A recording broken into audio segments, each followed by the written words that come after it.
Bhagavato Arahato Samma Sambuddhassa Namo Tassa Bhagavato Arahato Samma Sambuddhassa Namo Tassa Bhagavato Arahato Samma Sambuddhassa. Good evening, everyone. Today we are continuing our lecture series on Dhamma Vinicchaya, 100 questions, topics discussed by Most Venerable late Renukane Chamdavimala Thero. The today's topic is, I hope everyone got the handout, and it's appreciated if it can be shared in the chat box as well. The question is, if volition, Chetana itself is wholesome, is the wholesome deed actually, then is it not sufficient to merely generate volition without making any effort or spending any material to do wholesome deeds? So if, for instance, now Buddha has clearly mentioned that Chetana itself is the wholesome or unwholesome deed, which we call the karma. If Chetana is the karma, since Chetana is a mental factor which arises in the mind, can't we just accumulate the karma of making donations or whatever it is by just having the thought or having a volition or intention of doing so? It is a valid question, but the question comes with partial understanding. That's what the Mahathera also has said. This question arises due to not comprehending or understanding the Chetana properly.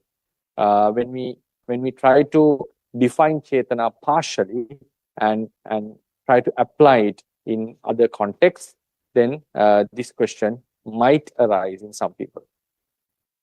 The thing is, the famous teaching given by the Buddha is Chetanaham bhikkhave kammang vadami.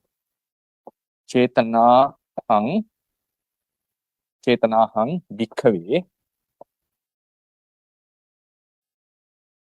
kammang vadami.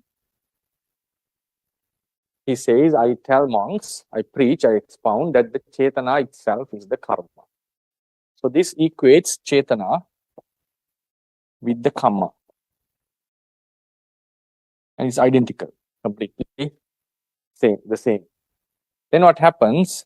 We have to define, in order to understand the karma, we have to define Chetana. That's the point here. Then what is Chetana? Karma is good or bad activities, and Chetana is the good or bad activities, other good or bad activities.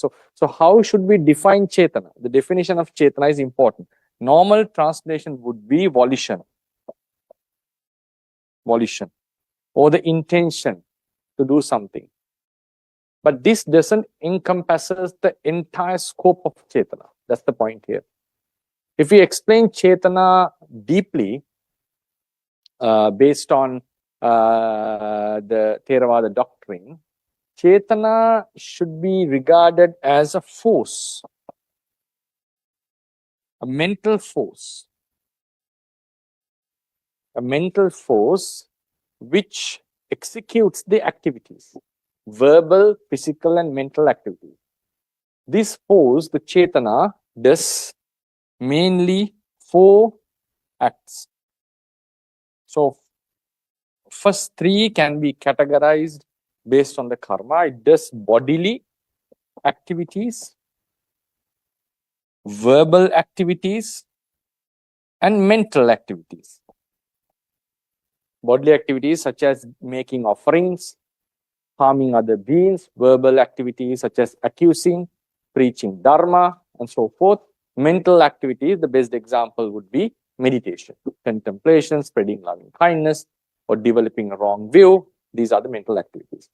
Then there is another very basic type of a mental activity, which we don't, because these are the scope of the karmas, and which we call the cognition. For some, this may be a new word because it's sort of it's very aligned with the philosophy and science. Cognition means knowing a certain object, cognizing an object. Every consciousness knows an object, cognize an object. In order to do that, for the consciousness to do a cognition, cognition means being aware of a certain object. But just being aware of a certain object does not suffice the continuation of samsara, because what happens is these nama and rupa processes are there for us to continue living. That's the it's sort of, one may call it as a purpose, but I would rather say that's the natural law. That's how it is happening. No one has defined it or set a law for this. That's how it is happening. That's a natural flow of the samsara. For this mind stream and the mental, physical stream to continue from life to life, the mind should take the objects at a certain level. This is now we are heading towards sort of some deep philosophy. An object has to be taken in a certain level. We are able to measure the cognizing capacity of a certain object. Cognizing capacity. These things are not directly addressed in the doctrine, but fossils can be found.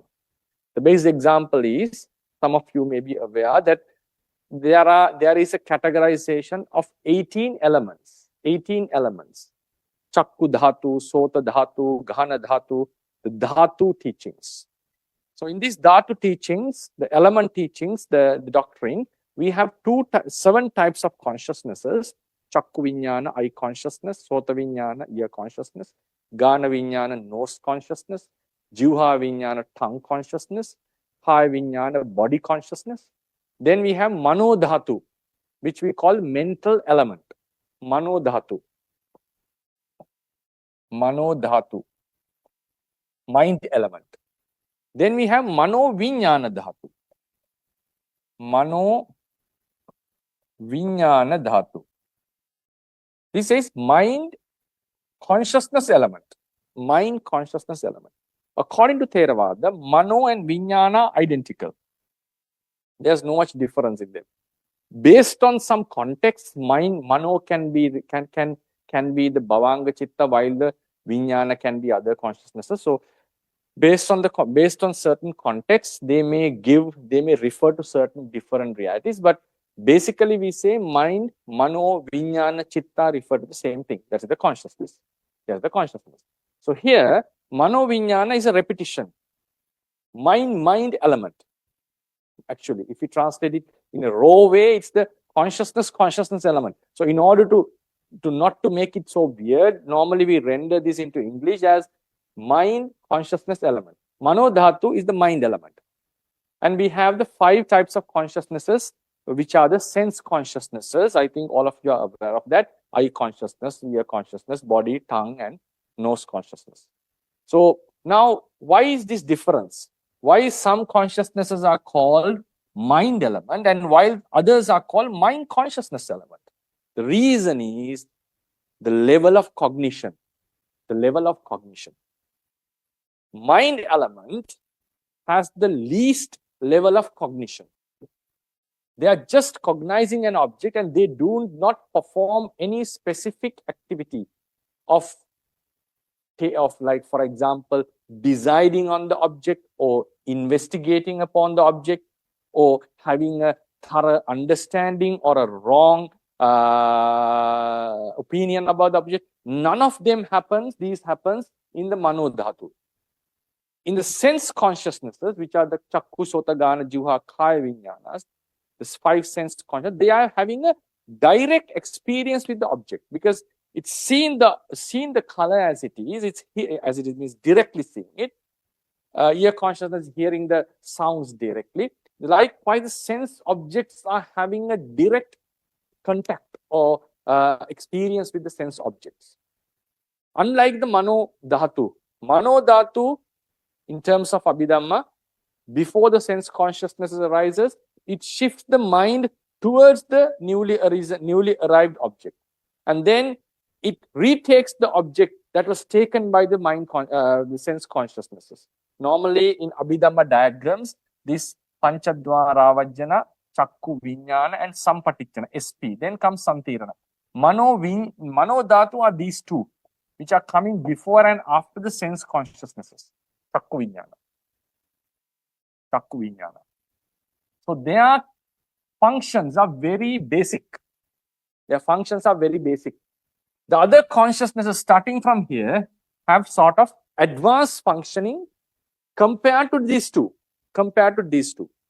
So therefore, we can grade the consciousnesses based on its level of cognition. It's a very important fundamental that we find in Theravada, which is not commonly addressed. Even it is said in books, sub-commentaries, that these two consciousnesses, which are the mind element, have weaker cognition ability even than the sense object, sense consciousness. Sense consciousness have a higher cognizing capacity. So mind element has a very low cognizing capacity. Then comes the sense consciousnesses. Then the mano vijnana dhatu, mind consciousness element. The remaining all the consciousness, and they also have their own degrees. Now, for instance, the consciousness with wisdom has a higher cognizing capacity than the consciousness without wisdom, and so forth. There are levels. Collectively, now they are categorized into three groups. So what I wanted to say was every consciousness has a certain level of cognition, and we grade the consciousnesses based on that level. Therefore, for a cognition to happen, for a very basic level of, for the very basic level of cognition to happen, there has to be certain elements coming together. Certain mental factors should come together, which we call chetasikas. The mental factors. When the consciousness is cognizing the object, having delimited it and focusing on it, mental factors, some mental factors contact the object, one mental factor tastes the flavor of the object, one mental factor recognizes the object, one mental factor places the entire mental cluster upon one aspect of the object, one mental factor keeps the consciousness alive, so it would continue, and another mental factor is the reason why the consciousness has arisen, taking an object. So all these basic mental mentalities or the mental factors, the mental elements are necessary even for the very lowest cognition, Now, what Chetana does is, now I went from here to here, I went a bit far away, now I'm reversing back. So what is the connection of Chetana with this? Is Chetana is the mental force which gives the energy, or which makes them active. So the entire mental cluster, like Chitta, consciousness, Vedana, Passa, contact. So these Sanya, recognition, all these mental cluster is active and cognizing the object. In order to do that, there has to be a certain energy. Example is, think about a machine that is working with pistons, air, steam engine, which is very rare these days actually. Now think about a steam engine. Steam engine has many parts. It's functioning. Sometimes it grabs certain thing, it burns the fuel, not fuel. Sorry, sometimes it rolls and makes the horn or whatever. There are certain functions happening in a steam engine. So what is the main core power? Who gives this power for the entire engine or the machine to work? All the machinery is functioning based on one force, and that force is the steam. That is the steam, the hot gas, or the evaporating steam coming from water or whatever. I'm not an expert on this machinery. So whatever that's coming out, a steam or a gas or air, that's the real force which enables the machine to function properly. In the same way, the mental cluster, consciousness and mental factors which are acting together, they are arising as a one unit. For them to function properly, there has to be an energy. And this energy is the Chetana. So, even for the least level of cognition, Chetana is required. Chetana is required. For instance, imagine this now, if you are seeing an object with your eyes, it's clear, eye consciousness capturing the object, we are seeing it, we are being aware of it.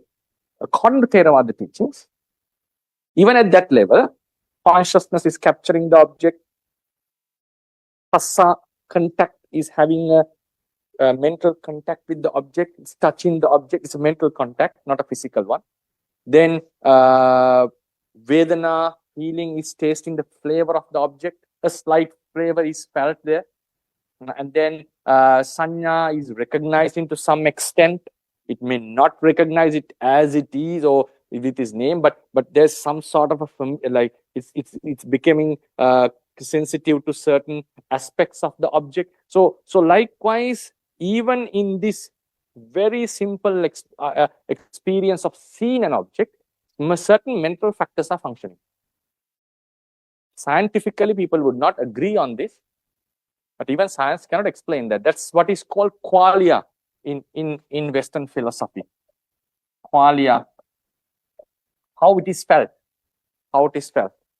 And then another word for this, that what we are explaining is propositional attitudes, right? Sort of belief and so forth, right?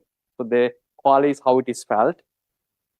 In Western philosophy, they differentiate these two, but some philosophers are saying every mental attitude has a qualia. Theravada is aligned with that. We have a certain experience, how it is felt, and certain mental functions going on. Just a simple example, when you are eating a very nice ice cream, there is sort of a feeling, how you feel it, which cannot be expressed through words, right? Even how much you write it, you will not be able to express it. You are having a subjective experience about it. And if you have attained a certain higher level of concentration, how it is felt, the peacefulness. If anger has arisen, the tormenting nature, sadness, how it afflicts our mind. So these are subjective experiences. So this is the function. This is how we are feeling these mentalities. So according to science, it's even physics, it's very difficult to explain how this experience can be explained based on particles or subatomic particles and energies. So therefore, in Buddhism, in some philosophies, especially in the Eastern philosophies, we are talking about a consciousness apart from the material thing. Now, in Buddhism, this consciousness is not a single element. It arises and passes away. It is happening in a lineage. And further, this consciousness is not a single element, which is called, it's a bundle of things, which is called a bundle theory in Western philosophy. In Theravada, we are in a bundle dualism theory. That's how we locate it in the entire scope of philosophy. Some may not agree with those things. If someone has some knowledge in Western philosophy, they will agree on that, and also in Theravada. Some may not like that I'm comparing them. It's not just a comparing, I'm just locating it and saying Theravada is a dualist doctrine. We are talking about two different elements. And even consciousness is not a single entity.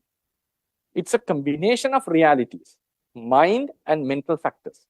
So that Chittupada, the collection, is what we are experiencing. It's a bundle. So that's why the non-self doctrine comes, because it's not a one entity that we experience. It's just a group of entities. The group can never be one. Self is always one thing. So none of these elements in the cluster can be called I. So that's how the non-self doctrine comes in.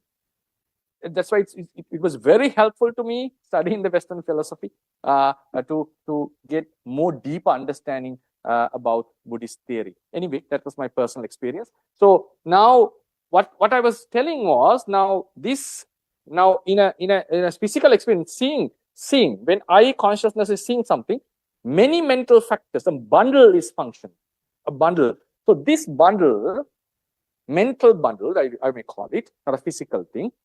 In simple terms, consciousness and mental factors, chitta and chetasikas are happening here. So they need to function. It's an immaterial functioning going on. As any physical thing to function, there has to be a force. Unless you put a force on something, none of the physical stuff is going to behave spontaneously by its own. That's never going to happen. If for this paper to flow on the air, there has to be a force. Unless there's a force, this will remain as it is. If wind flows, yes, it will flow away. So there has to be a certain force for all the physical activities, and some force has to be used.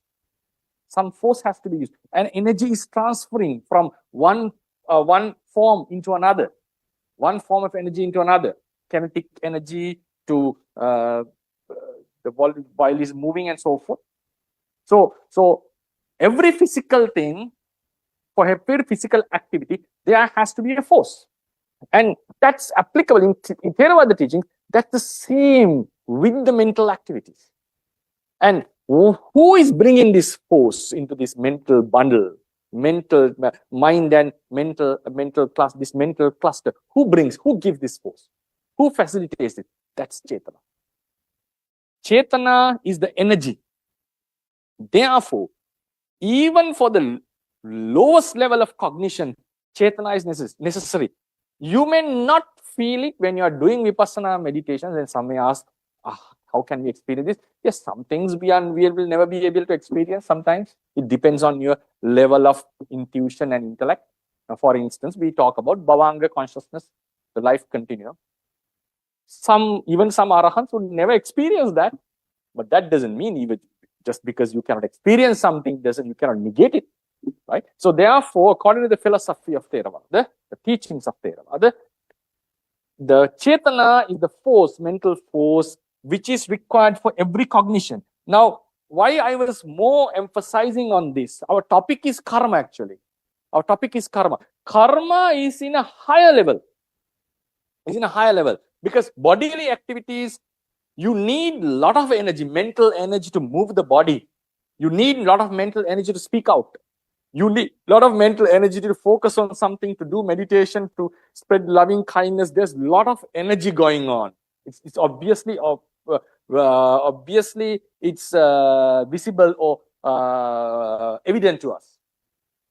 Physical energy is necessary, and we have to involve our mind in it. For example, think you are writing something, and a lot of mental energy and physical energy is used to that. Even when you are typing on something, there's a lot of mental energy and physical energy is used. And verbal, while speaking, yes, the same thing. And meditating and thinking about something, or spreading loving kindness, at some level, the mind gets sort of like it is using some energy. Even you are in a very deep concentration, you comes out of it. There's some sort of mental energy is used. I'm not talking about the energy preservation or any theory on that. But this karmic level, mental, verbal, and physical karmas are requiring higher energies, mental and physical energies, especially mental energies. Now, the basic cognition, just to know something, even for that, energy is required, according to Theravada. So there's nothing to say about physical, verbal, and mental activities. Now, Chetana is the force of the mind which makes this mental cluster, mind and mental factors, to function, to know something, to cognize something, to see something, to think about something, to speak, to act physically. For all these activities, mind is involved. Now forget about if something happens naturally or physical things that are happening in the body. Forget about such things. I'm talking about deliberate activities. So for everything, the mind has to be involved. And according to Theravada, it's not just a one element which is acting. It's a bundle, mental cluster. It's a mental cluster. For this mental cluster to function, there has to be a element of energy, and that energy is Chetana. Now, how do we solve this issue? I'll bring a very short answer. Then I will go into the explanations. Now, how this question can be solved? Some are asking, if Chetana itself is the karma, and if we define Chetana as the volition or intention, okay, intention, can't we just arouse, produce a volition in our mind? Arouse means not in the sensual sense I'm talking. Arouse means make something to arise, is a causative verb. If we are arousing a chetana or a volition or an intention to do something, can't we get the same results of doing a dana? That's the argument. Now I'll simplify it because my sentence was quite long. Now imagine, now I'm giving a dana. I'm giving a donation. I spend, for example, a lay person, imagine he's spending his money and accumulating, and he's giving a dana. Can't I just have that similar thought? Okay, I imagine I'm giving, I would like to give a dana. I accumulate things with my mind as the Bodhisattva did in one of his past lives, and I'm making a mental imaginary and think, okay, I'm making an offering. I put my whole mind into it and I'm doing it mentally, arousing that thought of offering, the intention to give. And also in the imaginary sense, I'm giving it as well. You can do that, right? Some people fantasizes having sex with others, fantasizes going to some other place. So they mentally they are doing it, but there's no physical involvement in it. Mentally you can do that. So likewise, he's giving a dana, which is a good thing.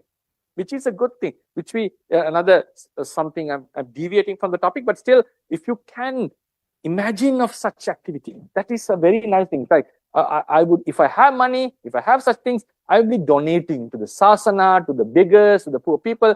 So if you can have that thought, which is a very wholesome thought, normally the bodhisattvas do that, because they imagine, okay, if someone comes, how would I do? It's a very good advice that I received when I was a child before my ordination, because I ordained at the age of 19. So I was involved with Sangha by the age of 17. So now in Aridhamma Mahatara, my teacher, he once gave me an advice that you have to imagine, will I be able to live with very basic minimum conditions as a monk? If I don't get enough food, if I don't get enough sufficient things, so would I be able to sustain? Fortunately, we normally get the support of devotees very much these days. Personally, I myself get a lot of support. But what his advice was, he himself got a lot of support, but what he said was, you have to prepare yourself even for the worst conditions. There's no devotees, if there's a famine, if there's no food, would you still be able to adhere to the monk's qualities and live a monk life without breaking the precepts, even by just having very minimum basic food? So he asked me to imagine this. If there's no kuti, yeah, would you be able to live under a tree, which is a difficult task? If there's no option, we have to adapt it. That's how we were taught in the beginning, in the Upasampada. So if you're lucky, you will get the support of many devotees, but otherwise you have to spend. Would you still remain as a monk under a tree without going back to the lay life? Because sometimes when the hardship is too much, we feel, okay, it's better to live a lay life, make my own earnings and live a comfortable life, and also keep on doing wholesome deeds. That's another good option. So would you be able to make such a decision that will not disrobe under any condition or any circumstance? So he asked me to think about it, to prepare your mind for that. That's also very nice if we can imagine on this. Okay, I will make such donations. If you may get money or not, that's a different case. But you're prepared. If I get such, I will make some. So it will create a lot of wholesome thoughts in you, and it will prepare yourself for the donation. That's what sometimes Bodhisattvas does. He imagines, he thinks, if someone comes, I'm willing to give. It's not that the Bodhisattva is always ready to donate body parts, which is not an easy thing. He has done in certain life, not in every life, but he has to prepare himself for that. So it's another very good thing that if you can imagine about your wholesome deeds. Some people have the habit of fantasizing sensuality. That's the natural thing, tendency that goes in minds. Some people fantasize sensuality. Only when you are spiritually developed, you feel that those fantasizing is not worthy of spending time, and you start to feel it as something really disturbing. But instead of that, if you can apply this to wholesome side and think about it, we may not call it fantasizing, we may call it imagining something. Which is a good thing. Now, just there's no argument that it's a good thing, but the question is, by doing so, I'm coming back to the lecture again, the topic. Now, someone is making a donation, and I imagine this thing, and imagine that I'm giving a donation, and can't I get the same merits as he does or she does? What is the argument? The person who is making the donation is doing it physically, but according to Buddha's teaching, it is volition that is the karma. It's neither the body, neither the hand, neither the gift. None of them. It's the volition. So can't I have that volition in me without using my body parts or without spending my money or my requisites? Can't I have that same force or volition in me, intention, and imagine about a donation? Can't I get the same merit? I should be getting the same merit. That's the argument here. That's the question here. So how do we answer this question? Now, based on this force theory, now this is the what is Chetana? I'm not going to translate it as volition. I'm going to define it as a force. It's not I who do it. That's how it's explained in the doctrine. It's called Chitta Payoga. The force of the mind, the effort of the mind to do certain acts. So there are two types of activities. Cognition, the very basic, even for the very basic cognition, you need such a force. For the karmas, you need, there's no argument. Karma is a force is necessary. Now, this is the point. The argument is, one is making a donation. Yes, volition is there. Can't I have, and volition is the karma. Can't I have that same volition without doing anything physical? Without making any actual donation? Can't I arouse that same volition and accumulate the same karma? That's the argument. Now, how do we answer a short answer, very short, solid answer to this question? Now, it's about the force. Chetana is the force. Now, when the person is making the donation, think he's using his body, he's spending his money, he's mentally involved into it. It needs a lot of mental force. For dana to be accomplished, there has to be some physical activities done. Physical activities has to be done. For that, you need that much of force. You need that much of force. And that force is moving the body, spending the money. In order to spend money to give up, you have to have a lot of force. Obviously, you're giving up. It's a mental activity, giving up. Even the body is used, you have to give up the expectation, which needs a lot of mental force. So in order to do such thing, there has to be a certain mental force. And that mental force, that actually the Chetana comes into that level and it does all this stuff. The thing is, if you are just arousing the thoughts without moving the body parts and making the sacrifice, that Chetana would never be equal to that force. Would never be equal to that force. Because if that force, even while I'm thinking, there is a Chetana arising, imaginary dana, right? At that time, Chetana is arising. There is a certain force, obviously, but that force is never equal to the first type of force, because in that force, you are doing all this stuff. So that force was utilized to all these activities. to give up and all this. That's how the karma is. That is a dana karma which is called. And if someone is cleaning the Buddha's shrine or a monastery, that also needs a force, but that force is doing some different stuff. The person who is just imagining, he also has some force, wholesome thing, okay, but that force is never equal. It's not like you have that equal force, but body is not moving. No, that's not how it works. That's not how it works. If the Chetana comes to that exact level of the force, while as it is while giving dana, making a donation, the body has to move. The money has to be given up.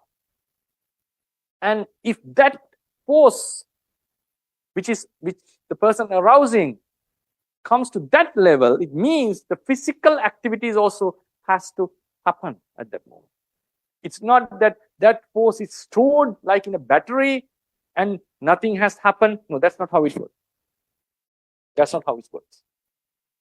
So therefore, when person is just arousing a thought of force, Chetana is the force of giving, that force would never be equal with the force of the mind that happens or that functions while making the donation, while giving up the money and doing all the arrangements and making the offering. Even if you are making the transaction with just some messages or whatever through the phone or through digital thing, or if you're just making an order to someone or instructing someone do this and stuff, still that involvement is there. Especially you're giving up your money, you're giving up your stuff, that needs a lot of mental force. That's very important. So that Chetana is not giving up anything, not real substantial stuff, and not making any effort. You're just imagining. So the mental forces are different. So imagining person is accumulating karma. That's true. There's no argument in it. But that would never be equal to the force or the karma while someone is making an actual donation. That's the point here. So it will never be equal. So in the first scenario, he's making the donation. He's preparing and he's giving it. The second person is just thinking. He has nothing. He's not giving up anything. He's just thinking. There should be a force, F1, to donate. F2, for thinking. What happens is, in terms of karma, I'm not talking about meditation or the samadhi of that consciousness. Was it, if arahant thought like that, those things are irrelevant here. Not about the quality of the force. We're talking about the level of the force in terms of dana. So we have to define based on the karma. So in terms of dana, in terms of the karma, F1 will always be larger than F2. F1 is always larger or higher than F2. Therefore, now we have to come. It's a very interesting topic now. Why this became always larger? Why did it become always larger? Now, is it just because you are making the, now F1, now think about this F1. I'm now, for example, offering something, some valuable jewelry box. Okay, think about offering a jewelry box to the poor people, something very valuable which you got from your parents or something, and you lift it and give it to them. You call them, you pick and give it to them. And now the thinking person, okay, he makes more effort. For example, he's lifting a much larger box. Lifting a much larger box. He's not actually giving, but he's thinking about something. Think about now. He imagines, so this is the this is my jewelry box, which doesn't have jewelry at all.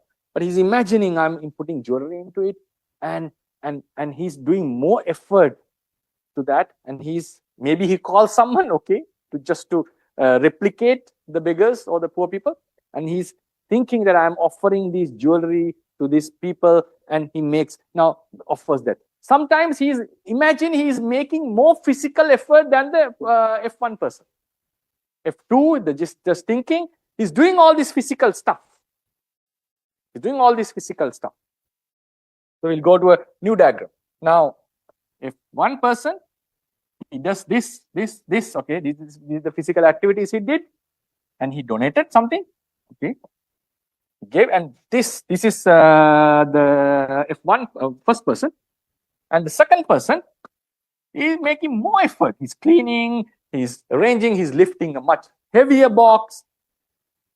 In terms of physicality, he's making more effort, and he's also just as a gesture, he's giving, or just moving a much larger box, for example. It's not a real thing. There's no jewelry in it, but now he made more physical effort. Here he's making less physical effort. Now what we are saying is F1 and F2, right? According to what I said, F1 is always bigger than F2. Now, even if he's making more physical activities,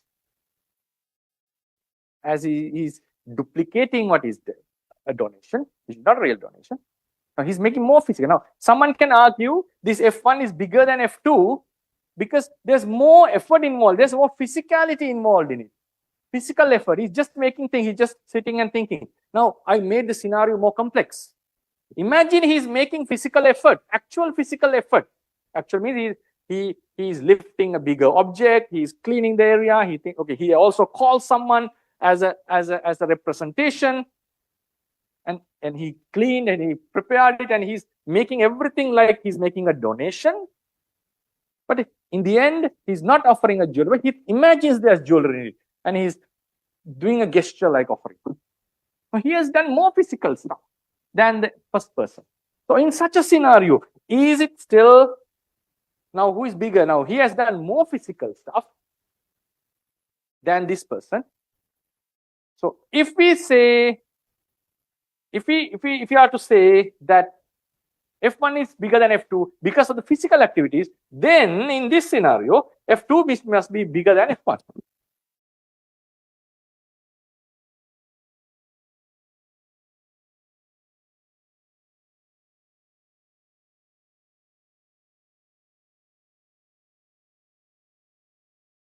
So that's the theory. F2 must be larger than F1.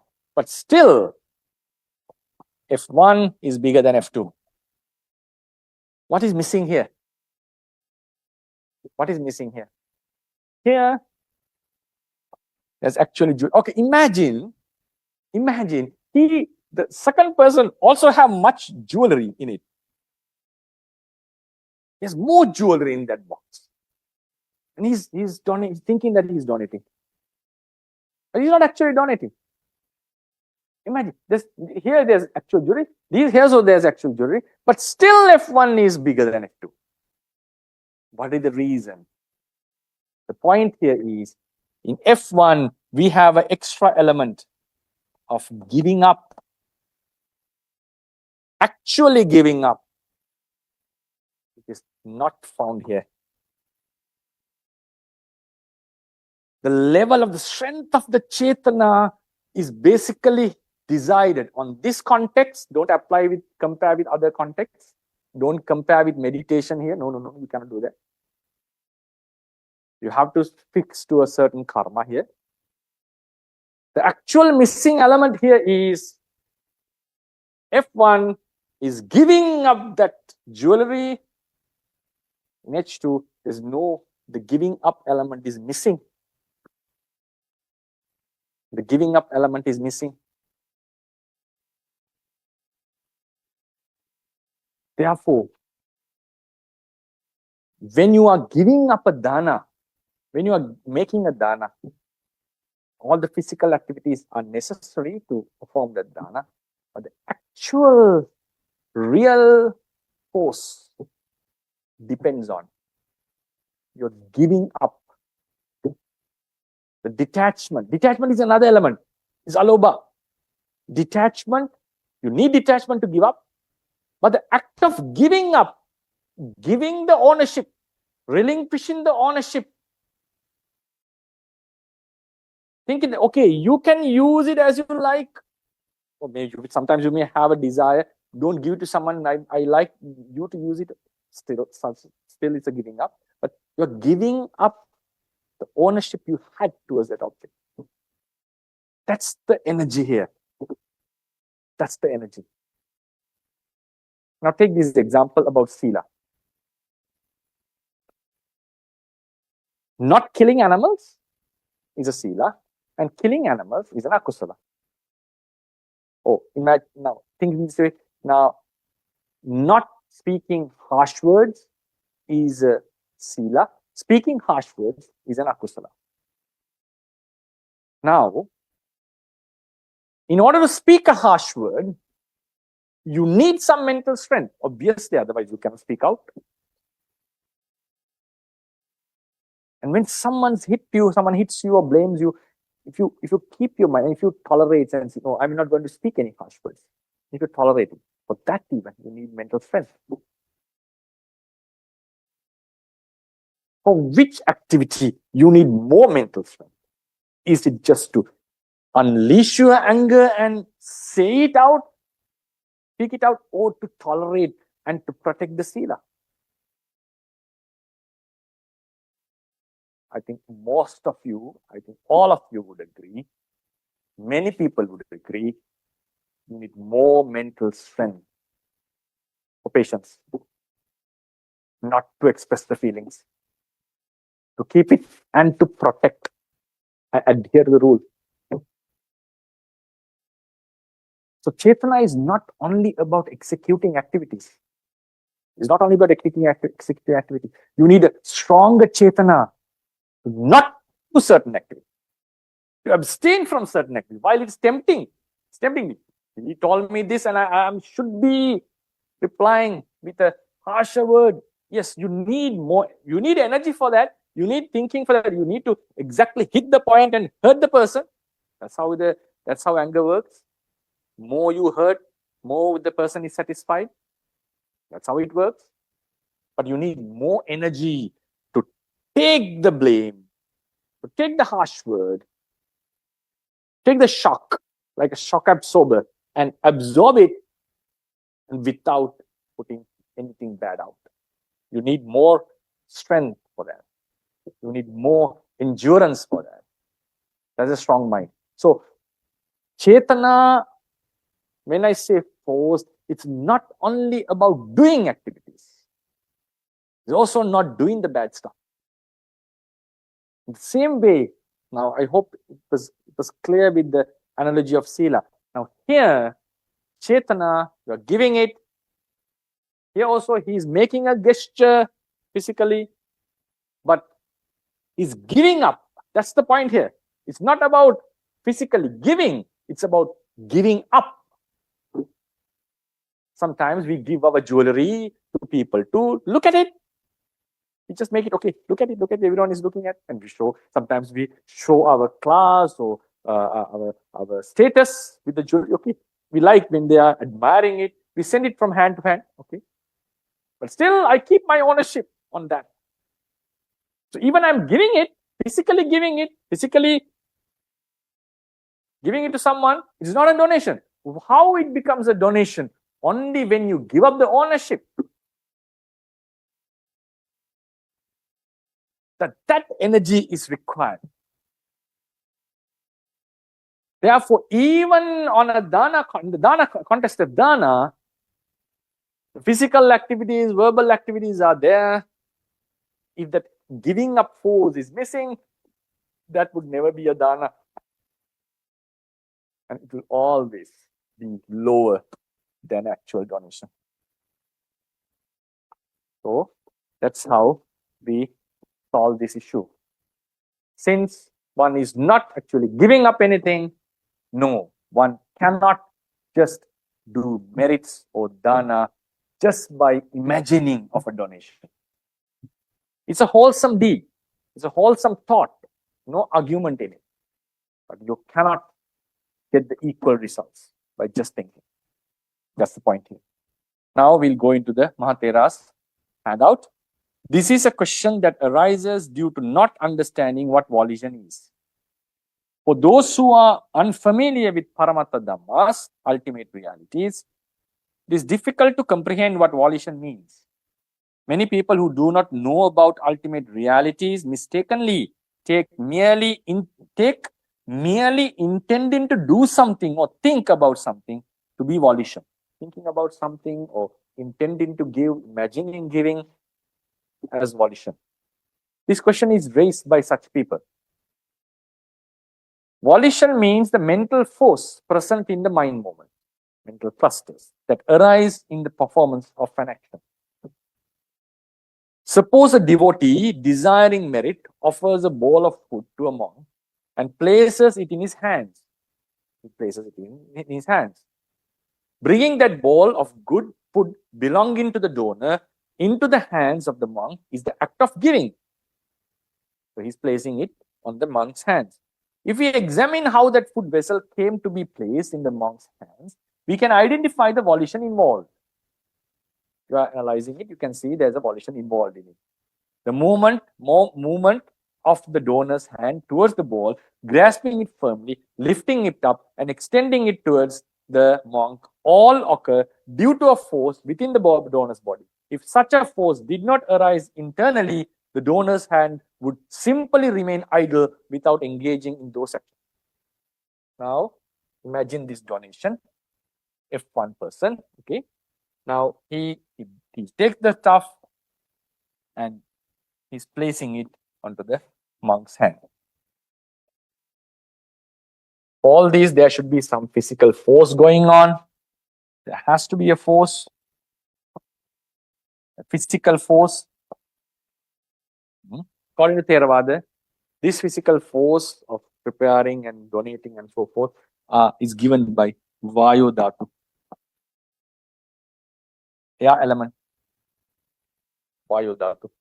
Because of Vayu Dhatu, the moving of limbs happen. Limbs happen. Right? So that's what the Mahathera was saying. There is something, some force within the body. Now we'll see what he says. The motion of the hands in giving is driven by a certain air element in the body. This air element that causes bodily movement is explained in the Abhidhamma as the mind-produced air element, Chittaja Vayu Dhatu. And this one is produced by the Chitta consciousness. It's producing this Vayu Dhatu. And that Vayu Dhatu is making the movement. Which would be a debatable question in terms of Western philosophy, right? But that's how we explain that. Mind is producing some sort of force which has more Vayu Dhatu. That force, we are making the movement. If this mind-produced air element does not arise, the bowl of food will not reach the monk's hands. Moreover, because the body will remain because it doesn't have the physical force. Moreover, this air element that causes bodily movements does not arise on its own. This air element doesn't arise by its own. It's the mind-made air element produced by the consciousness, mind. So, does not arise on its own. It too must be generated by some force. There should be another force to generate this. There should be another force to generate. This force makes the more bodily movements, and who is producing this force? That's the point here. That's the point. That force is the effort accompanied by the mind to bring the gift into the hands of the monk. There is another force here, mental force, accompanied with the chitta. This is what is called volition or chetana. This force is what we call chetana. Because this volition is associated with the act of giving, it is called giving volition, dana chetana. The root of the act of giving, forerunner of the deed of giving, is the volition, is the forerunner. In the act of cognition, consciousness is the forerunner. In the act of activities, actions, karma, chetana is the forerunner. The donor's hands themselves, their movement, the food, or even the air element involved in the act are not counted as the wholesome karma of giving. Now, when the Buddha defined karma, chetanaha bhikkave kamma. Now imagine You see a person making a donation. What is the karma, actual karma? Is it the body parts? Is it the air element which causes this movement? Or is it the food that is offered? There are few participants, candidates actually.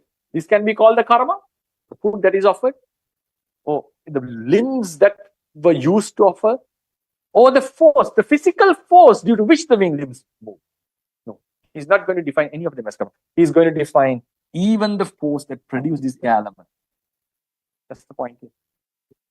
Then one can ask the question, which force produces the Chetana, the force? We'll come to that later. Now this, in the lineage, now when in the end the monk got food and he ate, that's the benefit for him, right?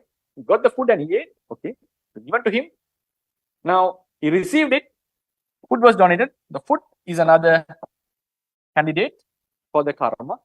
Hands, limbs are another candidate, because without hands, it would never be given. You need an object to offer, right? So this could be the karma. The instruments could be the karma. And the force of the instruments, Vayodhatu, could be the karma. So Vayodhatu is a big candidate actually. This is the internal force which caused this hand to move and to donate this food. Donate this food. In a physicalist point of view, if we are going to apply karma, there's no karma in physicalism. But if you are going to define karma in terms of physicalism, this Vayodhatu would be the karma here. Physically, they would not say there's a Vayodhatu going on. They may say the neurons or whatever, and the particles are acting, firing, and all this stuff. So there has to be the karma. The other one, especially if you go to the mind-brain identity theory. So it has to be a certain fiber. Dana is equal to E fiber firing, for example. Pain is C fiber firing. So I would say D fiber firing. Okay, D fiber firing is dana. So the karma has to be the physical thing, or the neuron, that the firing of the neuron. That's not how dualism explains. So this physical, whatever physical activities, whether you like the Vayodhatu, whatever. Now there's a physical force going on, and the physical force moving the limbs, and food is offered. And who is the founder, or who is the production? Who produces this physical force? There's a mental element. This mental element, there's a cluster. This mental element is a cluster. There's chitta, there's passa, there's vedana, and there's chetana, sanya. The list goes on. List goes on. Ekaggata, concentration, alobha, non-attachment. And sometimes we feel dana is non-attachment. Yeah, non-attachment should be there, otherwise you cannot donate. Right? There are a lot of mental. This is a bundle. That's why I said in the beginning, we are a bundle theory actually. It's not one element. In dualism, for the ones who are interested, we have substantial dualism, we have property dualism, and we have bundle dualism, which is very rarely discussed. Very rarely discussed. Bundle dualism. The argument against, one of the arguments against bundle dualism is it doesn't match with the experience that we have, because the experience what we have is about a single self. We feel like there's a singularity here. But bundle dualism says there are many things. So how could you explain the function of a bundle with this experience? That's what the Buddha is saying. So this bundle is giving one experience. So that's why we are misled. That's why we are misled. That's the misleading point. That's what he penetrated and said. No, this one experience that we get as a self or a soul or a person or I is a combination of reality. It's a combination of reality. So that breaking that shield and going into that reality was very vital. It was very vital. Even some Western philosophers suggested this. So anyway, but Buddhism goes far more than that. It also says about rebirth, cause and effects after death, and also eradication of defilements and attainment. So it has a different range after that. So anyway, this bundle theory. So it's a bundle. So out of this bundle, who is most responsible for this production? Everyone is responsible according to the Patthana. It's not only one element. Not only one element. Everyone is responsible for this production. But out of them, in such activities, especially like making a donation, speaking Dhamma, speaking harsh words, for this kind of activity, there has to be an extra force. And especially to give up the attachment. For this, there has to be a force. So force is found in every mental cluster, even in Chakku Vijnana, the force is found. But here, this force comes up significantly over the others. So its contribution to this Vayodhas is greater than any of them. Some may argue Chitta, yes, Chitta was necessary, but why this Vayodhatu happened in a way like he lifted the food and handed it over to the person, and there was such a donation, like giving up was going on. So volition was very important here. So his contribution, Chitta is producing them, there's no argument it, the entire cluster is producing, but this Chetana's involvement in shaping this force and to make a donation, not something else, not to hit them up, not to do anything, it's just to donate this thing. So that was the intention, right? So intention is there. What the Mahathera is saying, something is just the intention. Intention is Chetana, that's clear. That's no argument in it. Volition is Chetana. Volition, intention is Chetana. But it's not just the intent. It's not just the volition. That's what he is telling. It is also a force. An intending motive, intentional force. A volitional force. Volition, intention is mixed with it. But it's not just the intention as we think. It's a mental force that is involved. So this mental force, together with the intention, is shaping this Vayodha. It's also supporting the production, but it's happening according to the intention. So Chetana plays a huge role in this production of Chitta-Virupa. Normally, Chitta-Virupas are produced by the entire mental cluster for the ones who are interested in Abhidhamma. Chitta plays a big role. Yeah, obviously, Chitta plays the biggest role in it. Chetana play a big role, especially in these activities, and Jnanangas make a big role because the Chitta, the mental cluster, gain that power because of the focus of the mind. Right? So, like a laser beam that is focused at one point, focal point, would generate a lot of energy into it because all the rays are captured into one single point. So the energy, and it can heat the things and it even cut the things. So likewise, the Jnanangas would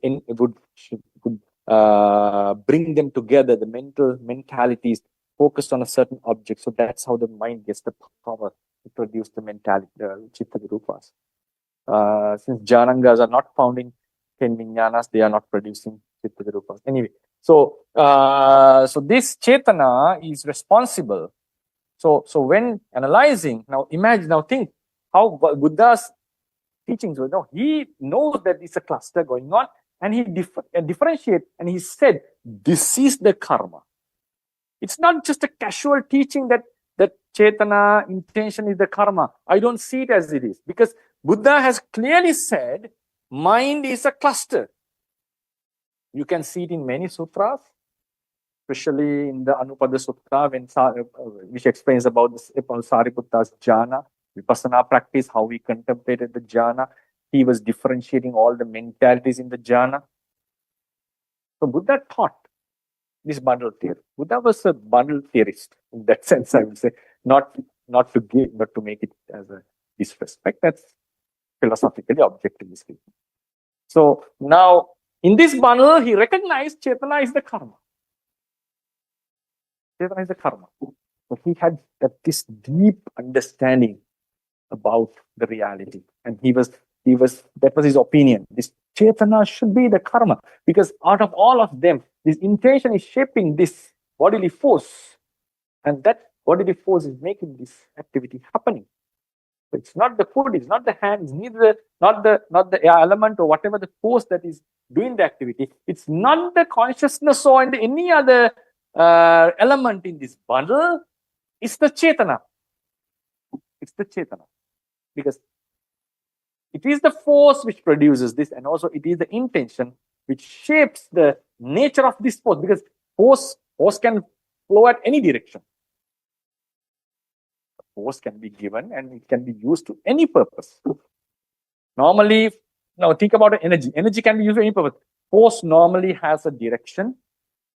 Normally we ask force, where was it used, to which direction? That's how normally, as I know. Now imagine that if energy is there, energy, the power to activity, so it has to be directed to a certain side. So if it is a force and the Chetana is directing that force to a certain particular direction. So Chetana acts as the karma. That's how the teachings Chetanaham Bhikkhave Kammam Vadami is justified or explained in the Theravada doctrine. So now we look at what the Mahatera is saying. So Mahatera has not explained it in this way, but with this understanding, we'll try to read that paragraph. The penultimate paragraph, the one before the last. The donor's hands themselves, their movement, the food, or even the air element involved in the act are not counted as the wholesome karma of giving. Even the movements, okay, even the movements. What is reckoned as the wholesome karma of giving is the volition which is the forerunner. You have to correct it. Which is the forerunner of all of them. Which is the forerunner of all of them. When the Buddha declared, because it is volition that I call karma, Chetanaham Bhikkhave Kammam Vadami, he was referring to this mental force. You have to understand that. I hope you understood the analysis. So Chetana is the intention and it is shaping this force. A person who is unwilling to spend any material item will never have such a volition of giving arise. So if someone is not willing to give up, that's the point. This sentence, we have to elaborate it. So giving up is very important. And we discussed on this point. Giving up needs energy. It needs a force. The simile we took was, you need more force to tolerate rather than to break the rule. In the same way, giving up ownership needs some mental force. A person who is unwilling to spend any material item, what does it mean? Please underline this. This statement is what is saying giving up. This what we emphasized on. Giving up. If someone is unwilling to spend any material, so he's mentally not giving up that object, right? Will never have such a volition of giving arise. The same principle should be understood with regard to other wholesome and unwholesome volitions as well, right? So, for example, sila, for instance, you truly observe it, and you have to protect it. You have to you cannot just imagine I will protect the sila and so on, but you have to follow it on adverse conditions, on situations. That's how sila is protected. So for any other karma, one can just imagine I'm cleaning the stuff and so forth. No, that effort has to be made, and physically one has to do such activities, right? So the same principle should be understood with regard to other wholesome and unwholesome volitions as well. One who does not make any effort and does not spend any material item cannot generate a volition of giving. When volition is righteously understood, this question is immediately resolved. I think it's a very nice topic, interesting topic. The ones who have knowledge in Abhidhamma would have had a better grasping on this topic. But I hope I was able to give a broader explanation on this. So even though these answers are very sort of short, if I was writing, I would have written more detail. But you can see Mahatera's every sentence makes sense. It has very deep meaning. So that's why it's very important. His books, when you are reading, if you have more knowledge, you will see more depth in it. That's why that Mahatera, Renukane Mahatera's books, when we read it few years back, and when I'm reading it after 2 years, I see a different person or knowledge in it. And I'm pretty much sure if I will be reading, if I continue like this, studying and teaching, and if I read it in another few years, I will see more detail. So it shows that his erudicy, and he was such a scholar that was able to concisely write things, and were very accurate and would make, I would say, without making mistakes, he was able to give his idea correctly and concisely. So he was a good author, and he made sure that the books were not very large. In my opinion, in my case, it's a different thing when I explain.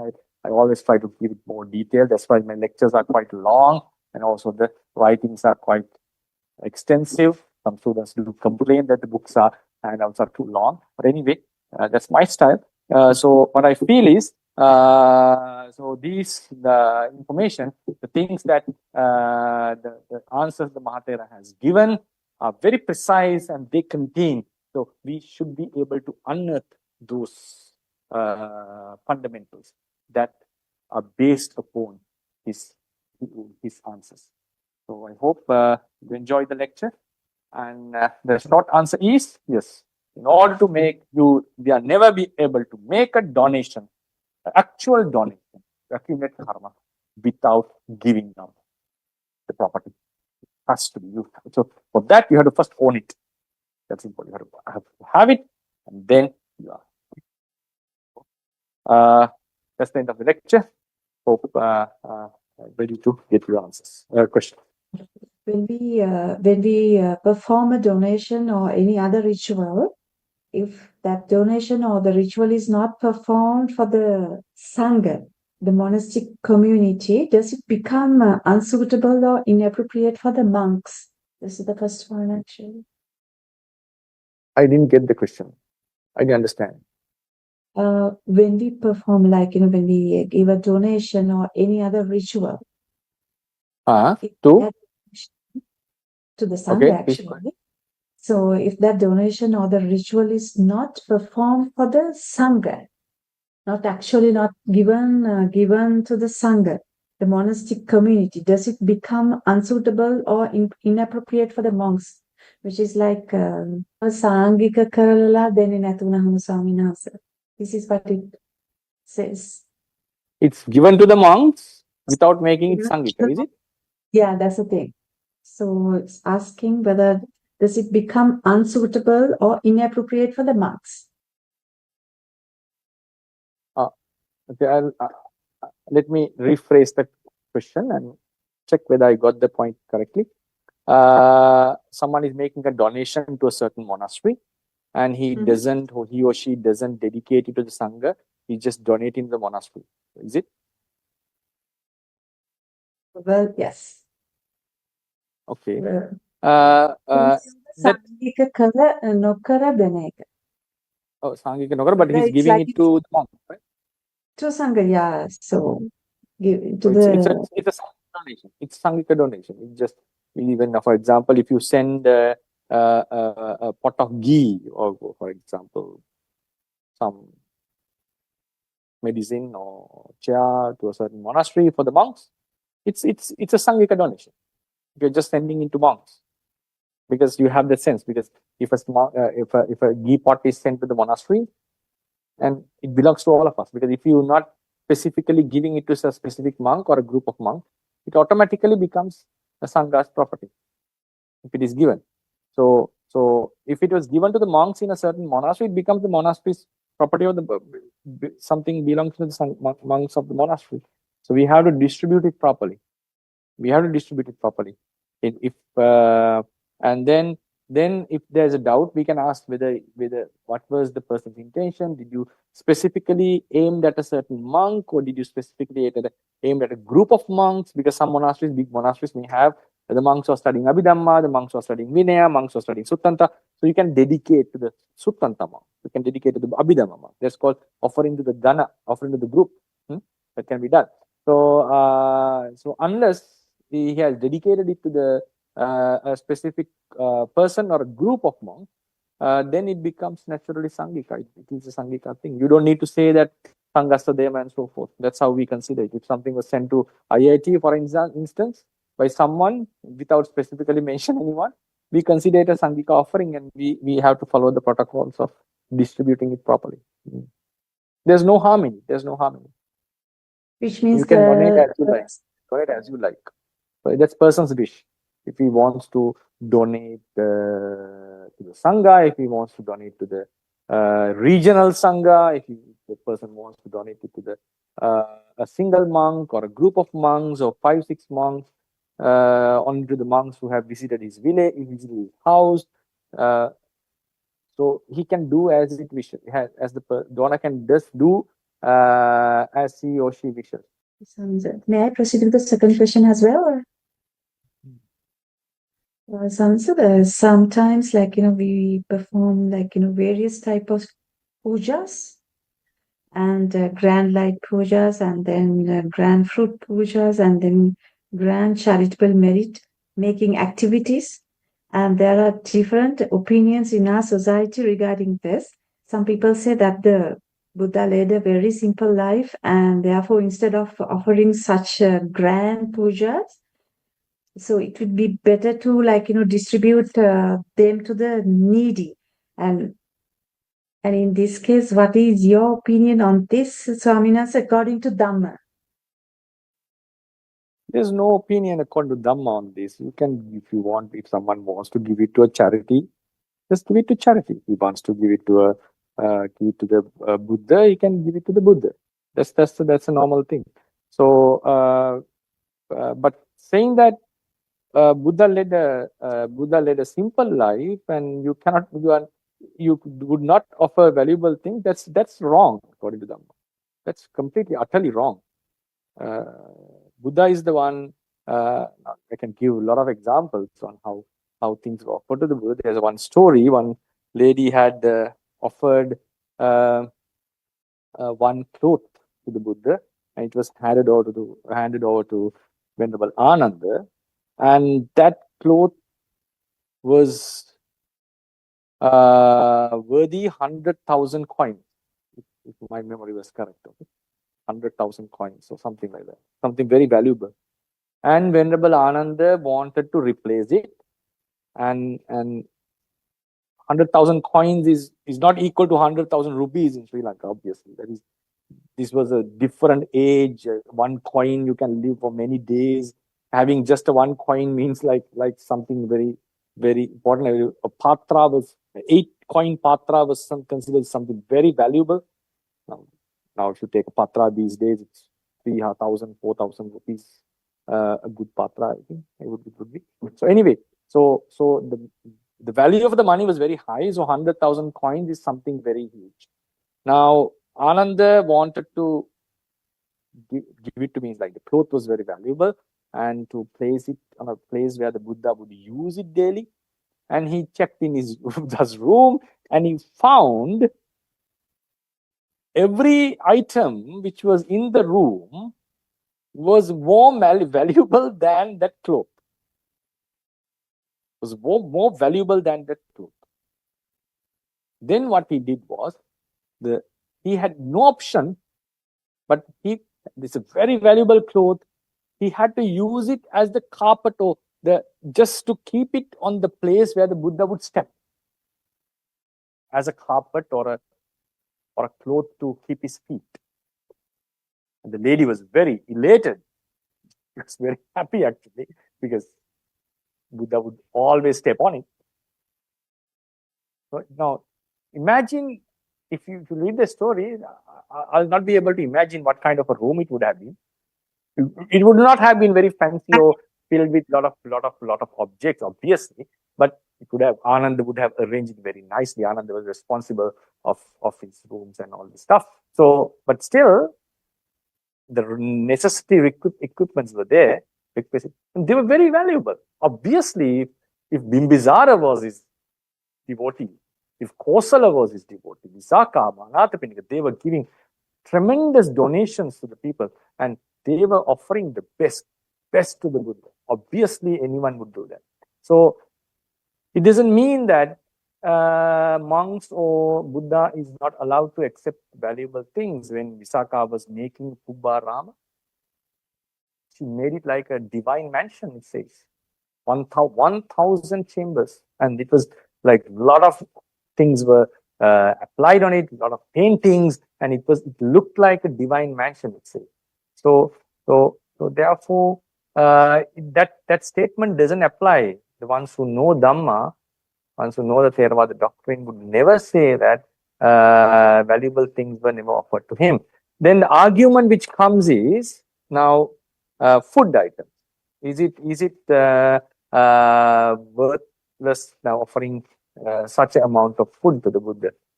Yeah, if he was alive, he would have accepted what would suffice him. What would suffice him? But it's it's up to the donor to make an offering.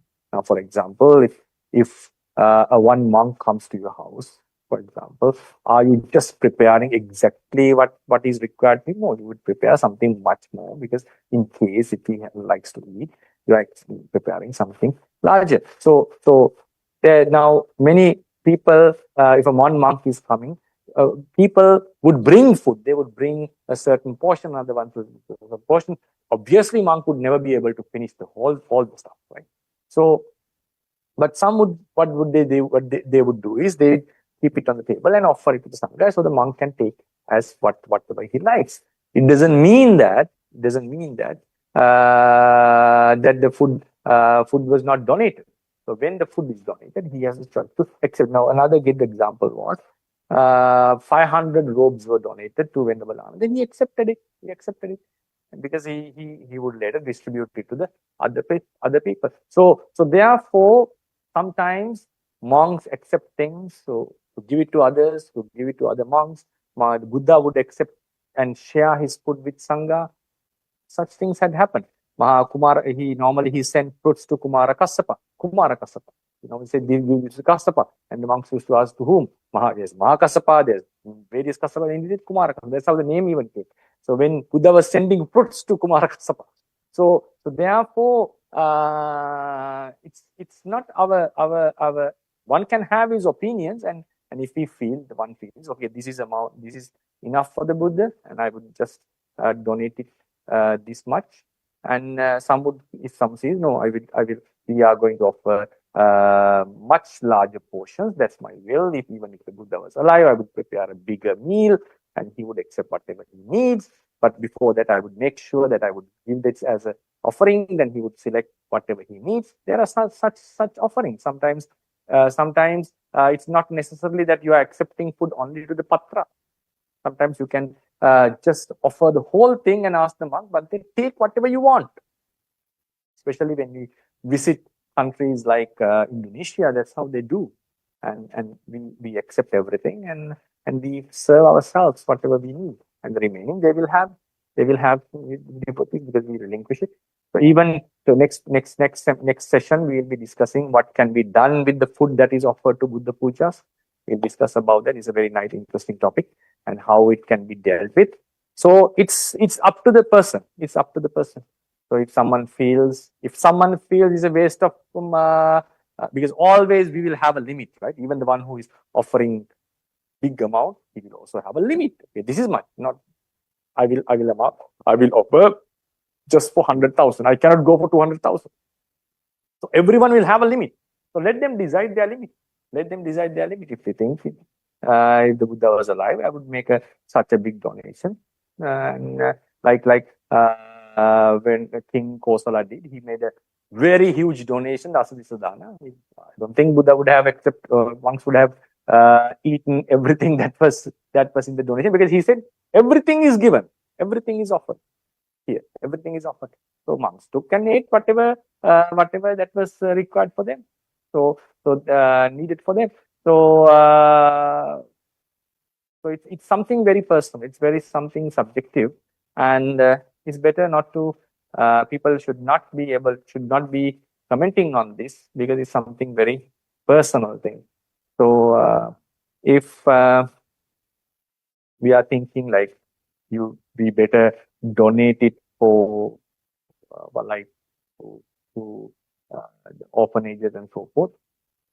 And the ones who are saying that even this can be something like offending to some people. But if we consider about ourselves, are we just giving everything that we don't need to other people? I don't think so. Are we just having only that is minimum or required for us and donating every other penny to the orphanages and making donations? I don't think so. We have excess of money. If you apply, okay, as a Buddhist, you should have, you should have savings, but it's not necessary to save millions or billions or millions of rupees. Okay, so why don't we obviously think about our bank account and give away what seems to be excessive? It's not. Sometimes we reach some amounts that are obviously, we also know most probably we may not be able to, we may not be using it. So yeah, some may want to give it to children, but sometimes we may feel, okay, this can be donated, but we are not doing that. We are not doing that always. There's a very nice philosophical argument, which is sort of a tricky argument, but it has a valid point. The argument is, imagine someone comes and knocks at your door, and you open the door. Maybe he was a very good friend of yours, and before he came into the house, he said, something happened when I was coming in. You asked, what was it?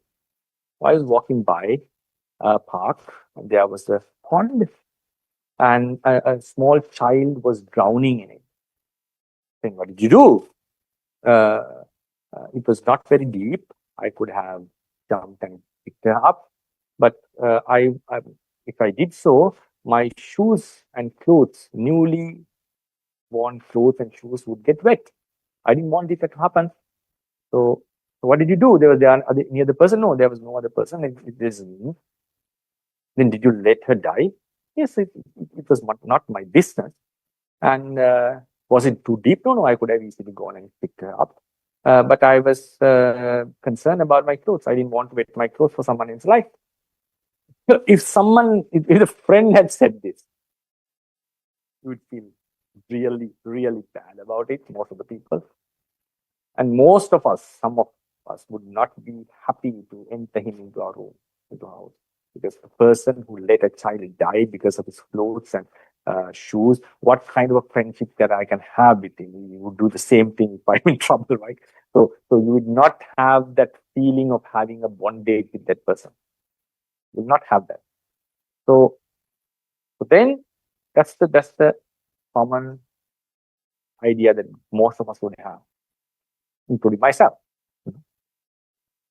But we are not going to apply that for an ant.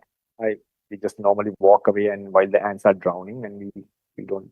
It's just because of our human race. I don't want to go make it more complicated philosophy issue.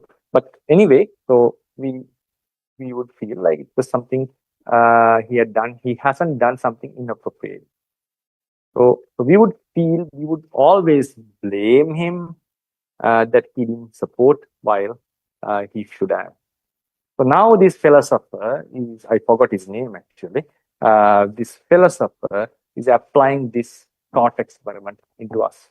And what he's asking is, there are hundreds of thousands of millions of children are dying every year in certain continents, Africa, in Asia, in certain countries, poor countries, where there is no proper governance.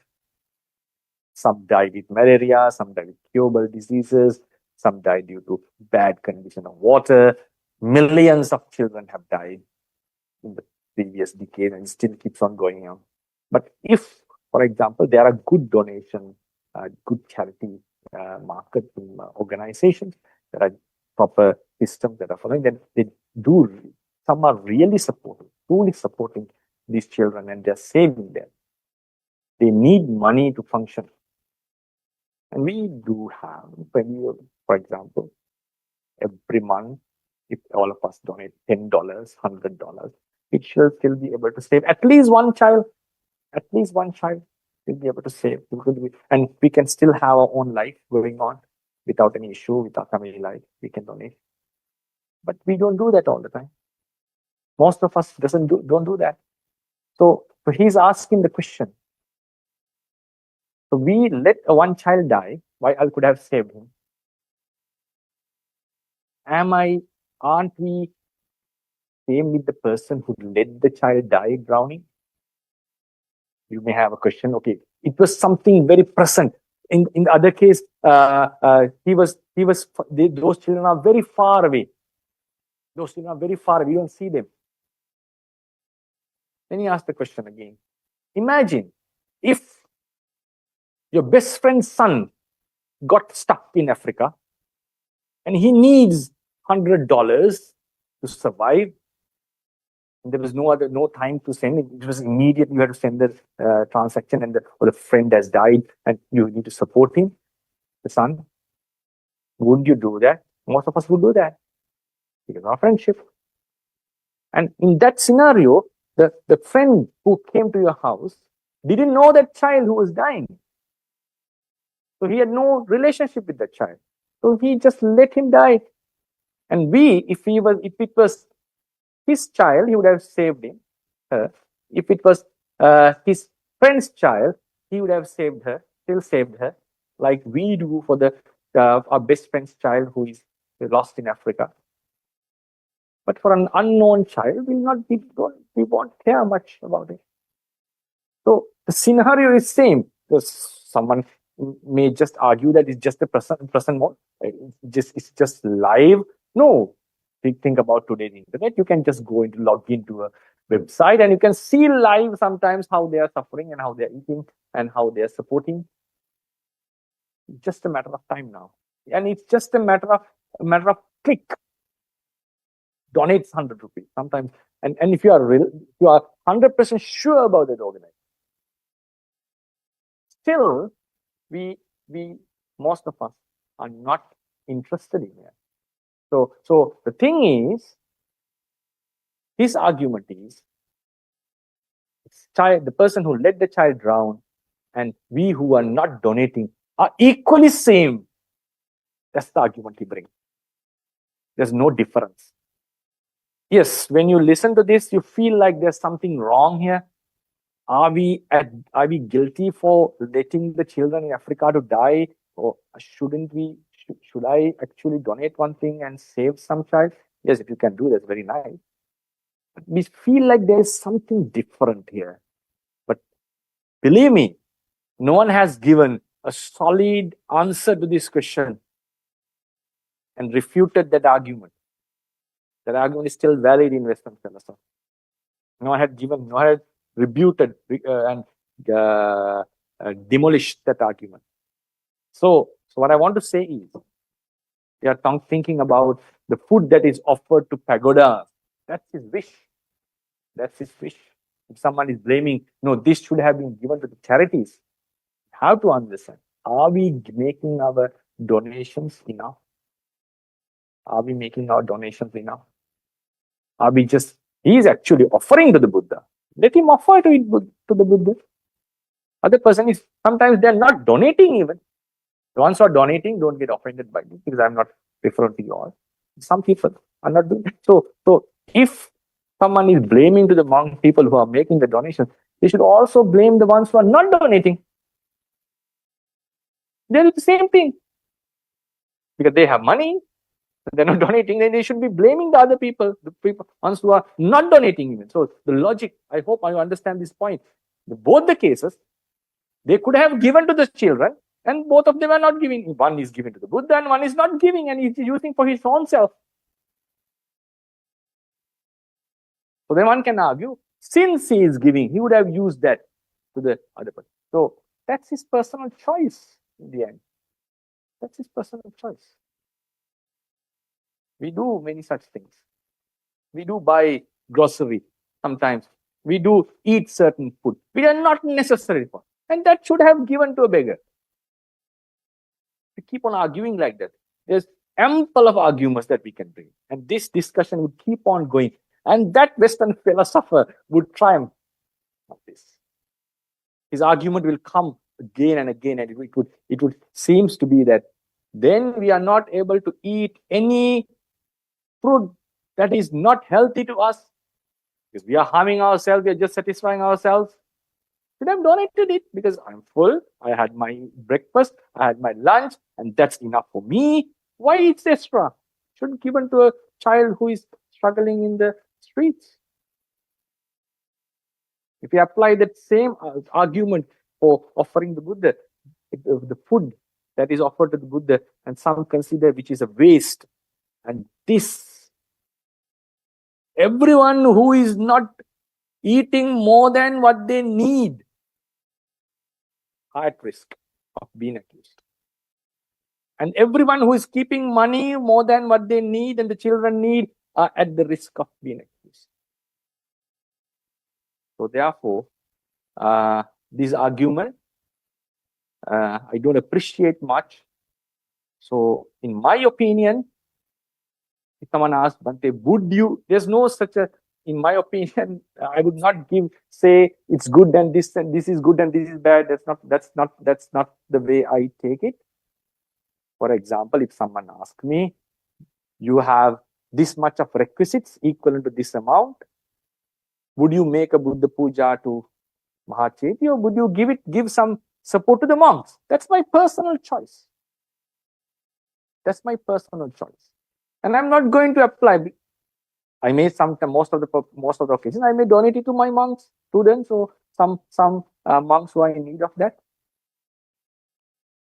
But doing so, I'm not going to say, don't donate to Mahacheti, donate to monks, they are in need of it. No, I'm not going to say that, because it's a personal preference, it's a personal choice.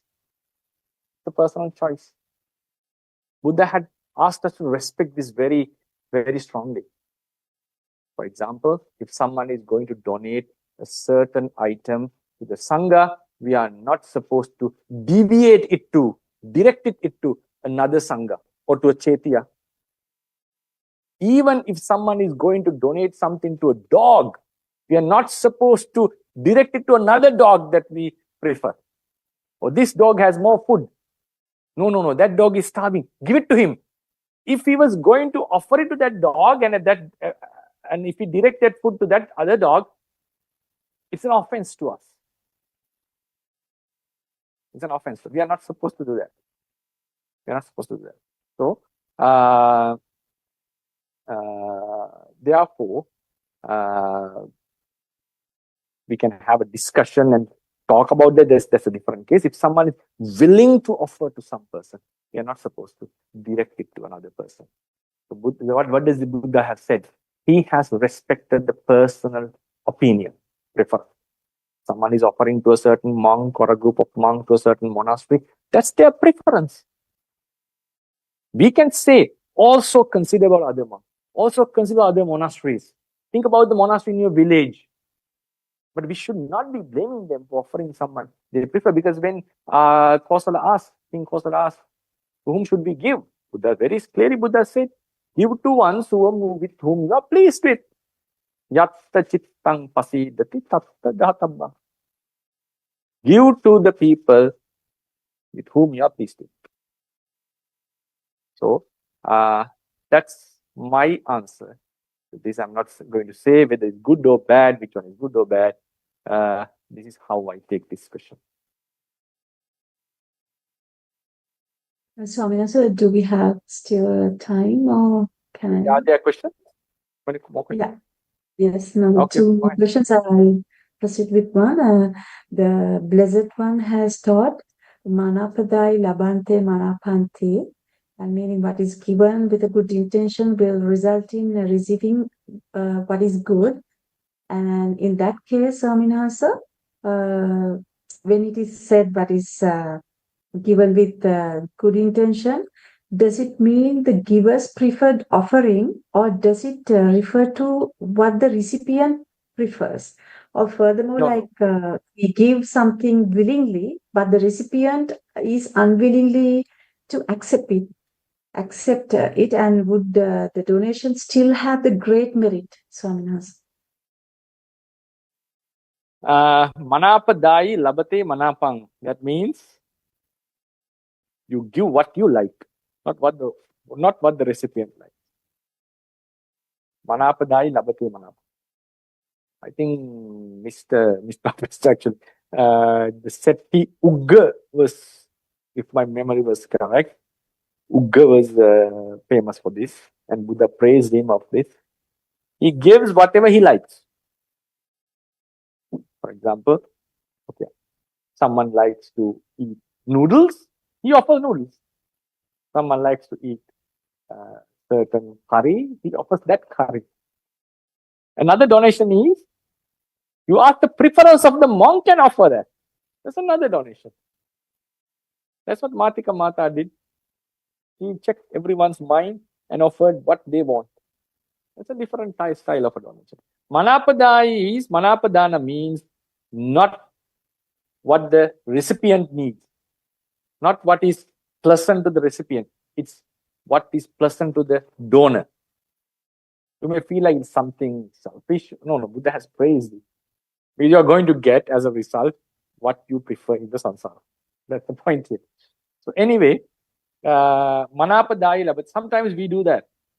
Even I myself sometimes I think I have done that, because what I like, I donate sometimes.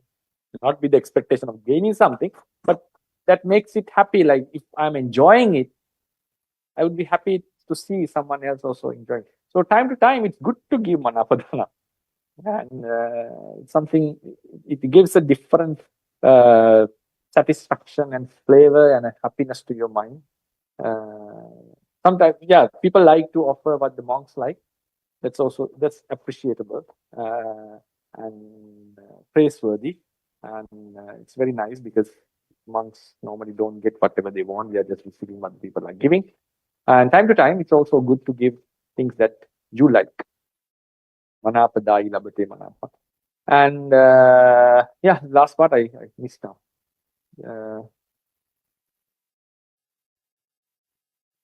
I forgot the last part of the question. The recipient is unwilling to accept it, and would the donation still have the great merit? So if the recipient is unwilling to accept, your donation will give the same results. You mean if the recipient declines the donation, then the donation has not happened, right? If the recipient haven't, for example, if someone is offering me something and I just said enough, I said no, then the donation has not happened. So in that case, if the recipient rejects the donation, then the donation has not happened.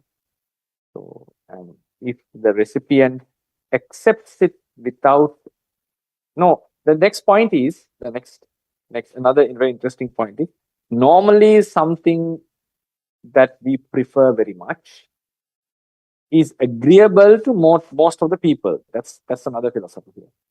Like Ugga's favorite food would not have been disgusted by most of the monks. I think it has been delicious to all of the monks. So normally, it's something which is delicious. It's commonly held delicious, but it differs. I have my experience when I went to Burma.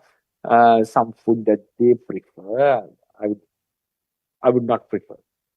And for them, our food that we prefer were not pleasing to them. So it can happen, especially in this globalized, in this world, it can happen. I think people who are in overseas would have experienced that. Therefore, sometimes but if something is very, very delicious, commonly people in the world, most of the people would appreciate that, something very delicious. And so giving something that you like would make them happy in most of the cases. But in some cases, in some instances, that may not be the case. But even in such instances, if the recipient was not happy about it, but if he didn't accept, if he rejects it, we should not be forcing him to take it. That's another thing. If you feel like he's just rejecting because he has less desire, then we can force him to accept it out of compassion towards me. But if he really rejects it because he doesn't like, then we should not be forcing him that. And but even if he doesn't like it, but he accepts it happily, but still you will get the merit. So don't need to worry about that. And if you are giving it with your pure mind, that would be nice. And to make it more clear, one can ask, okay, I'm willing to give a food that I like, but would you be able to eat it, or would you like it? Okay, no problem. Then happily you can do it. So if you are a bit concerned about your manapadana, that certain food can be like, for example, okay, take an example, durian. So some people love it, or some people hate it. Okay. So now if someone who wants to give manapadana durian, it's a very strange food. It's a very strange food. So some manapadana, very tasty cakes and all. Most of the people would like it. Some may not like it because of health concerns. There's a different case. But some food are like in the border. The very good example is durian. So if some would love it and some would hate it. So if someone is giving, he likes durian and he's giving it to someone who cannot bear that smell, then that's not I don't appreciate that. In such a case, if you know that this can go either way, yes, better to check it first and make the donation. So in such a case, but if it is a very pleasant thing, now imagine a very comfortable sheet or mattress, so a chair or something, and something very a very nice robe. Most of it will be pleasant, pleasing for most of them. And it doesn't mean that monks now, for example, a monk who is practicing Bhutanga may not like to accept it. It's not because he doesn't like it, it's because he is not using it. That's a different case. So there can be many reasons for rejection or not unwilling to accept it. So take it as I just gave some insights on it. Manapadana is always appreciated. Yeah, that's the end of this session. Sorry. Idang wo nyati nang hotu sukita hontu nyatayo. Idang wo nyati nang hotu sukita hontu nyatayo. Idang wo nyati nang hotu sukita hontu nyatayo. Akasattha ca bhummattha deva naga mahiddhika punyantang anumoditva chirang rakkantu sambuddha sasanang. Akasattha ca bhummattha deva naga mahiddhika punyantang anumoditva Chirang rakkantu sambuddha desanang. Akasattha ca bhummattha deva naga mahiddhika punyantang anumoditva chirang rakkantu sambuddha savakang chirang rakkantu tang sada Imina punya kammena mami bala samagamo satan samagamo hotu yaga nibbana pattiga Imina punya kammena mami bala samagamo satan samagamo hotu yaga nibbana pattiga Imina punya kammena mami bala samagamo satan samagamo hotu yaga nibbana pattiga Idamme punya kammang asavakkaya vahang hotu idamme punya kammang asavakkaya vahang hotu Idamme punya kammang asavakkaya vahang hotu sambuddha Vinicchaya.